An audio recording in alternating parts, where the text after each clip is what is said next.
Demean, demean का मतलब होता है नीचा दिखाना, अपनी प्रतिष्ठा कम करना। इसके सिनोनिम्स होते हैं बिलिटल, डिबेस, डिस्पाइस। डिमीन के सिनोनिम्स होते हैं बिलिटल, डिबेस, डिस्पाइस। इसके ऑपोजिट वर्ड होते हैं एडमायर। डिमीन के ऑपोजिट वर्ड हो गए एडमायर। एग्जाम्पल है he will try to demean you, वह आपको नीचा दिखाने की कोशिश करेगा। He will try to demean you, वो आपको नीचे दिखाने की कोशिश करेगा। तो जब भी आपको नीचा दिखाने के लिए वर्ड किसी की ज़रूरत पड़े तो आप डिमीन का यूज़ कर सकते हो, या फिर बिलिटल का यूज़ कर सकते हो, डिबेस का यूज़ कर सकते हो, या फिर डिस्पाइस का यूज़ कर सकते हो। अगर आपको इसकी अपोजिट की ज़रूरत होगी तो आप एडमायर का यूज़ कर सकते हो। तो आप इसका स्क्रीनशॉट ले सकते हो ताकि आपको जब भी इसकी ज़रूरत पड़ेगी इसका आप यूज़ कर पाओगे। एपैथी, एपैथी का मतलब होता है उदासीनता, अनुरागहीनता या फिर बेपरवाही। एपैथी के मीनिंग हो गए उदासीनता, अनुरागहीनता या बेपरवाही। सिनोनिम्स हो गए lethargy, indifference, disinterest. Lethargy, indifference, disinterest. इसके ऑपोजिट हो गए इंटरेस्ट। एपैथी के ऑपोजिट हो गए interest. There is nothing worse than apathy. उदासीन से बुरा कुछ नहीं है। There is nothing worse than apathy. Amuse, amuse का मतलब होता है मनोरंजन करना या फिर मन बहलाना। मान लो आप बोर हो रहे हो तो आप मनोरंजन किए, तो मनोरंजन करना को इंग्लिश में हम कहते हैं अम्यूज। इसके सिनोनिम्स हो गए चार्म, चीयर या फिर delight. Charm, cheer, delight. Opposite हो गए डिप्रेस। अम्यूज के ऑपोजिट हो गए depress. He made funny faces to amuse the children, उन्होंने बच्चों को खुश करने के लिए मजाकिया चेहरा बनाया। He made funny faces to amuse the children, उन्होंने बच्चों को खुश करने के लिए मजाकिया चेहरा बनाया। तो आपको जरूरी नहीं इंग्लिश बोलने के लिए पूरे प्रॉपर इंग्लिश की जरूरत पड़ेगी। आप इन वर्ड्स का भी यूज करके अपने इंग्लिश को काफी एडवांस लेवल तक ले जा सकते हो। जैसे आपको कहना हो कि उन्होंने बच्चों को खुश करने के लिए मजाकिया चेहरा बनाया, इसके लिए इंग्लिश वर्ड यूज करना है, तो आप बोल सकते हो उन्होंने बच्चों को अम्यूज करने के लिए फनी फेसेस बनाए। इस तरह से आप इंग्लिश वर्ड्स का यूज कर सकते हो। नेक्स्ट है वियर्ड। वियर्ड का मतलब होता है अजीब, कोई अजीब बात हो जाती है ना तो अजीब को हम वियर्ड बोलते हैं। सिनोनिम्स हो गए ऑफुल, क्रीपी, क्यूरियस। वियर्ड के सिनोनिम्स हो गए ऑफुल, क्रीपी, क्यूरियस। सिनोनिम्स मतलब सिमिलर वर्ड्स। आप वियर्ड की जगह ऑफुल, क्रीपी या फिर क्यूरियस का भी यूज कर सकते हो। ऑपोजिट हो गए नॉर्मल। वियर्ड के ऑपोजिट हो गए normal. I started to feel quite weird, मुझे काफी अजीब महसूस लगने लगा। I started to feel quite weird, तो वियर्ड का मतलब अजीब। नेक्स्ट है क्रेविंग। क्रेविंग का मतलब लालसा या प्रबल इच्छा। कुछ भी खाने के लिए बहुत लालसा होने लगती है, प्रबल इच्छा करने लगती है कि वो खाए हम, तो उसे हम इंग्लिश में बोल सकते हैं क्रेविंग। सिनोनिम्स हो गए appetite, passion, longing. Appetite, passion, longing. Opposite हो गए डिस्गस्ट। क्रेविंग के अपोजिट हो गए disgust. He had a craving to see the world, उन्होंने दुनिया देखने की प्रबल इच्छा थी, मतलब बहुत लालसा थी उन्हें दुनिया देखने की। He had a craving to see the world, तो क्रेविंग का मतलब हो गया लालसा या प्रबल इच्छा। Next word is esteem. Esteem का मतलब होता है आदर या फिर सम्मान करना। किसी कोई घर में आया उसका सम्मान करना, आदर करना, तो उसे इंग्लिश में बोल सकते हैं एस्टीम। सिनोनिम्स हो गए river, value, cherish. River, value, cherish. Opposite हो गए डिसऑनर। स्टीम के अपोजिट हो गए डिसऑनर। आई स्टीम हिज वर्क हाईली, मैं उनके काम को बहुत सम्मान देता हूँ। आई स्टीम हिज वर्क हाईली, तो स्टीम का मतलब होता है आदर करना, किसी की कोई भी बात के लिए आदर करना, उसका सम्मान करना। नेक्स्ट हो गया डिसेंसी। डिसेंसी का मतलब होता है शालीनता या फिर शिष्टाचार। डिसेंसी का हिंदी मीनिंग हो गया शालीनता या शिष्टाचार। सिनोनिम्स हो गए सिविलिटी, कर्टेसी, मॉडेस्टी। डिसेंसी के सिनोनिम्स हो गए सिविलिटी, कर्टेसी, मॉडेस्टी। अपोजिट हो गए डिसकर्टेसी।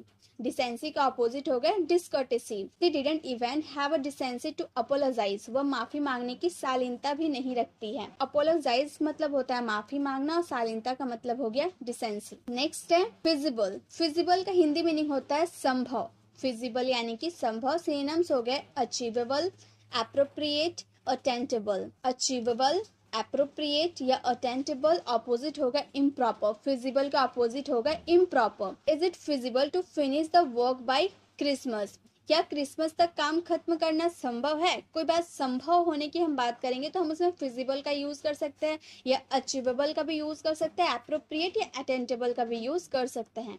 तो हम क्या बोलेंगे, क्या क्रिसमस तक काम खत्म करना संभव है? तो हम इस तरह से इंग्लिश में भी बोल सकते हैं, क्रिसमस तक यह वर्क खत्म करना फिजिबल है, फिनिश करना फिजिबल है। तो फिजिबल का यूज हम करेंगे संभव के सेंस में। नेक्स्ट वर्ड है हाइप। हाइप का मतलब होता है प्रचार या फिर प्रचार करना। हाइप यानी कि प्रचार करना। सिनोनिम्स हो गए एडवर्टाइजिंग, प्लगिंग, प्रमोशन। हाइप के सिनोनिम्स हो गए एडवर्टाइजिंग, प्लगिंग, प्रमोशन। ऑपोजिट हो गए सेक्रेसी। हाइप के ऑपोजिट हो गए secrecy. Don't believe the hype, प्रचार पर विश्वास मत करो। Don't believe the hype. तो हाइप का मतलब हो गया प्रचार करना। नेक्स्ट वर्ड है डम्बफाउंड। डम्बफाउंड का मतलब होता है अचंभित या हक्का बक्का करना या हैरान करना। कोई ऐसा बात आपने कह दिया कि आगे वाला हक्का बक्का रह गया, तो आपने किसी को हक्का बक्का कर दिया, उस समय आप डम्बफाउंड का यूज कर सकते हैं। सिनोनिम्स हो गए अमेज, पजल, एस्टोनिश। डम्बफाउंड का सिनोनिम्स हो गए अमेज, पजल, एस्टोनिश। ऑपोजिट हो गए क्लैरिफाई। डम्बफाउंड का ऑपोजिट हो गया clarify. He was dumbfounded by the allegation. आरोपों से वह हक्का बक्का रह गया। He was dumbfounded by the allegation. Next word है परप्लेक्स। परप्लेक्स का मतलब होता है हक्का बक्का करना या हैरानी में डालना। इससे पहले हम लोग डम्बफाउंड का मतलब भी सेम था और परप्लेक्स का भी यूज आप कर सकते हैं हक्का बक्का के सेंस में या हैरान में डालने के सेंस में। सिनोनिम्स हो गए एस्टोनिश, कॉम्प्लिकेट या डम्बफाउंड। एस्टोनिश, कॉम्प्लिकेट या डम्बफाउंड। ऑपोजिट हो गया असिस्ट। आप असिस्ट का भी यूज कर सकते हो प्लस क्लैरिफाई का भी यूज कर सकते हो, उसमें कोई दिक्कत नहीं है। Example, he perplexed me with this problem. उसने मुझे इस समस्या से हैरानी में डाल दिया। यहाँ पर सब्जेक्ट के बाद डायरेक्ट सेकेंड फॉर्म का यूज हम लोगों ने किया। परप्लेक्स का सेकेंड फॉर्म परप्लेक्स्ड होता है। सेकेंड फॉर्म का यूज के इसका मतलब ये पास्ट इंडेफिनिट का सेंटेंस है। ही परप्लेक्स्ड विथ हिज प्रॉब्लम। उन्होंने मुझे इस समस्या से हैरानी में डाल दिया। तो परप्लेक्स का मतलब होता है हक्का बक्का करना या किसी को हैरानी में डाल देना। नेक्स्ट वर्ड है ट्रेम्बल। ट्रेम्बल का मतलब होता है कांपना या घबराना। मान लो कोई बच्चे ने कुछ गलत काम कर दिया तो वो घबरा जाता है, कांपने लगता है कि अब मम्मी मुझे डांटेगी। तो ट्रेम्बल का मतलब ही होता है कांपना या घबराना। सिनोनिम्स हो गया flutter, shiver, wobble. Flutter, shiver, wobble. Opposite हो गया स्टडी। ट्रेम्बल का ऑपोजिट हो गया steady. There was a tremble in his voice. There was a tremble in his voice. उसकी आवाज में एक कंपन था। There was a tremble in his voice। तो ट्रेम्बल का मतलब होता है कांपना या घबराना। कोई काम कर दिए उसके बाद घबराते हैं, उसे हम ट्रेम्बल कह सकते हैं। गाइज, अगर आपको वीडियो अच्छी लग रही है तो प्लीज वीडियो को लाइक करें और इसे ज्यादा से ज्यादा लोगों को शेयर करें ताकि सबको ऐसे वर्ड्स मीनिंग मिल, उसके सिनोनिम्स मिल पाए, साथ में अपोजिट और एग्जाम्पल सब साथ में सीख पाए। तो इसे ज्यादा से ज्यादा लोगों को शेयर करें। नेक्स्ट वर्ड है वायलेट। वायलेट का मतलब होता है उल्लंघन करना या अनादर करना। वायलेट का हिंदी मीनिंग हो गया उल्लंघन करना या फिर अनादर करना। सिनोनिम्स हो गए ब्रीच। हम लोगों ने पढ़ा ना, ब्रीच का मतलब भी उल्लंघन करना होता है, इसलिए इसके सिनोनिम्स हो गए सिमिलर वर्ड हो गए, मिलता जुलता वर्ड। तो वायलेट के सिनोनिम्स हो गए ब्रीच, डिसरप्ट, ऑफेंड। वायलेट के सिनोनिम्स हो गए ब्रीच, डिसरप्ट, ऑफेंड। ऑपोजिट हो गए बिहेव। वायलेट का अपोजिट हो गए behave. I will not violate the traffic rules. मैं यातायात नियमों का उल्लंघन नहीं करूंगा। I will not violate the traffic rules. तो वायलेट का मतलब हो गया उल्लंघन करना या फिर अनादर करना। Next word is रॉटन। रॉटन का मतलब होता है सड़ा हुआ या फिर गला हुआ। रॉटन मीन्स सड़ा हुआ या फिर गला हुआ कोई भी सामान हो जो सड़ जाता है, गल जाता है, तो उसके लिए हम रॉटन वर्ड का यूज कर सकते हैं। सिनोनिम्स हो गया मॉल्डी, ओवरराइप, प्यूट्रीड। मॉल्डी, ओवरराइप या प्यूट्रीड। ऑपोजिट हो गया फ्रेश। रॉटन का ऑपोजिट हो गया fresh. One rotten apple spoil the whole barrel. एक सड़ा हुआ सेब पूरे बैरल को खराब कर देता है। One rotten apple spoil the whole barrel. तो आप रॉटन का यूज सड़ा हुआ या गला हुआ के सेंस में कर सकते हैं। Next word is splash. Splash का मतलब होता है छिड़काव करना, छींटे डालना या छपाका करना। मान लो बारिश हुई है और किसी गड्ढे में पानी जमा हो गया तो बच्चे होते हैं ना, उस पानी में जाके जंप करते हैं, तो उसे हम छपाका कह सकते हैं। स्प्लैश का यूज आप उस समय कर सकते हैं। सिनोनिम्स हो गया dash, sensation, burst. Dash, sensation या बर्स्ट। ऑपोजिट हो गया प्लेंटी। स्प्लैश का ऑपोजिट हो गया plenty. He fell into the water with a splash. वह छपाक से पानी में गिर गया। He fell into the water with the splash. Splash का मतलब होता है छिड़काव, छींटे डालना या छपाका। Next word is suspicious. Suspicious का मतलब होता है शंकालु, शंकास्पद, संकित, या शक्की या संदिग्ध। अब सबका मतलब शक से भरा हुआ कोई बात हो उसमें हम सस्पिशियस का यूज कर सकते हैं। सिनोनिम्स हो गए केयरफुल, कॉशियस, जेलस। सस्पिशियस के सिनोनिम्स हो गए केयरफुल, कॉशियस, जेलस। ऑपोजिट हो गए केयरलेस। सस्पिशियस का ऑपोजिट हो गए careless. I am suspicious about her motive, मुझे उसके इरादों पर शक है। I am suspicious about her motive. तो मोटिव का मतलब हो गया इरादा और सस्पिशियस का मतलब हो गया शक। जो भी वो सोच रहा है, जो भी इरादा कर रहा है उस पर उसको शक है, यानी कि सस्पिशियस है। Next word is ambitious. Ambitious का मतलब होता है महत्वाकांक्षी, लालसी या उमंगी। एम्बिशियस का मतलब महत्वाकांक्षी, लालसी या उमंगी। सिनोनिम्स हो गए aggressive, energetic, resourceful. Aggressive, energetic, resourceful. Opposite हो गए लेथार्जिक। एम्बिशियस का ऑपोजिट हो गए lethargic. She is ambitious to succeed, वह सफल होने के लिए महत्वाकांक्षी है। She is ambitious to succeed, वह सफल होने के लिए महत्वाकांक्षी है या फिर लालसा है कि वह हमेशा सक्सेस पे जाए। तो एम्बिशियस का मतलब ही हो गया महत्वाकांक्षी, लालसी या फिर उमंगी। Next word is emphasize. Emphasize means जोड़ देना या महत्व देना, किसी भी कार्य के लिए जोड़ देना या महत्व देना, यानी कि एम्फोसाइज। सिनोनिम्स होगा indicate, assert, affirm. Indicate, assert या अफर्म। ऑपोजिट हो गए मम्बल। एम्फोसाइज के ऑपोजिट हो गए mumble. She emphasized on her some point, उन्होंने कुछ बिंदुओं पर जोर दिया, मतलब महत्व किया। She emphasized on her points. तो यहाँ पे सब्जेक्ट के बाद डायरेक्ट वर्ब का सेकंड फॉर्म यूज हुआ, यानी कि ये पास्ट इंडेफिनिट का सेंटेंस है। एम्फोसाइज का सेकंड फॉर्म एम्फोसाइज्ड होता है। She emphasized on some points, उन्होंने कुछ बिंदुओं पर जोर दिया। तो एम्फोसाइज का मतलब जोड़ देना या महत्व देना। Next word is dilemma. Dilemma का मतलब होता है कश्मकश, दुविधा, धर्म संकट या असमंजस्य। मतलब कोई ऐसा बात हो गया जिसको लेकर आप श्योर नहीं है, आपको दुविधा है कि वह सच भी हो सकता है, गलत भी हो सकता है, तो उसके लिए आप डिलेमा का यूज कर सकते हो। सिनोनिम्स हो गया प्रॉब्लम, पजल, मेस।